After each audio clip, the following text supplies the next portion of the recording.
Kung bago ka pa lang sa aking YouTube channel, please subscribe at i-hit ang notification bell para updated ka sa aking bagong videos. Lloyd Cruz, magbabalik movie na nga ba, mga fans? Bakit excited sa kanyang bagong updates? Ang buong detalye, alamin!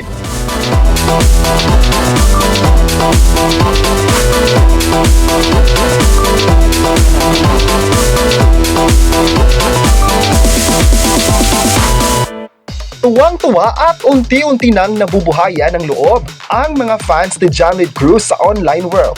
Ito ay matapos kumalat sa Instagram ang latest pictorial ng actor para sa isang kilalang premier designer clothing store sa bansa. Balik nga raw sa pagiging fashionista si Lloydie sa pictorial niyang iyon. Aliw na aliw naman ang mga fans dahil balik alindog na raw ang magaling na actor. Gwapong-gwapo si John Lloyd Cruz sa kanyang kiligang aura ngayon. Balik artistahin nga raw si Lloydie. Sana nga raw, ito na ang paramdam ng aktor sa muli niyang pagiging active sa showbiz. Homohopia tuloy ang mga fanay na after this pictorial ay movie naman raw o serye ang next gagawin ni Lloydie.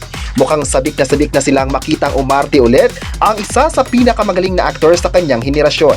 Dahil dito, marami sa online ngayon ang nagsabing aabangan talaga nila ang mga susunod na gagawin ni John Lloyd Cruz sa showbiz. Maalalang mula sa kapamilya ay lumipat ito sa Kapuso na nabigyan ni ng break sa ilang shows ng GMA7.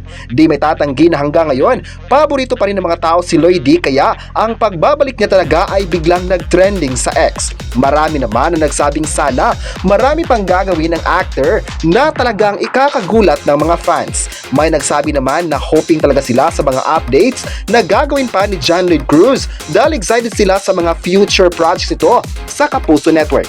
May nagsabi naman na hindi talaga nila iiwan ang nag-iisang John Lloyd Cruz dahil magaling talaga ito bilang aktor.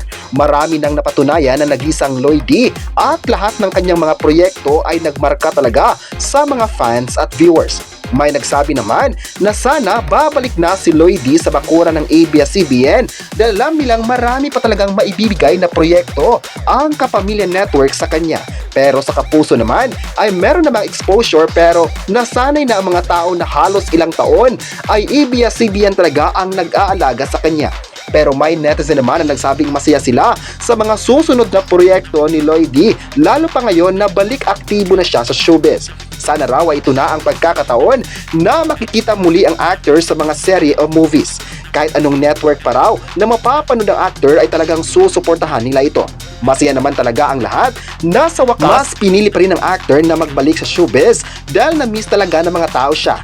Ang pag-aartista talaga raw ay ang kanyang passion kaya hindi pwedeng hindi na siya mapapanood sa mga teleserye o movies. Kayo, ano ang masabi nyo na nagbalik na sa social media ang nag-iisang John Lloyd Cruz?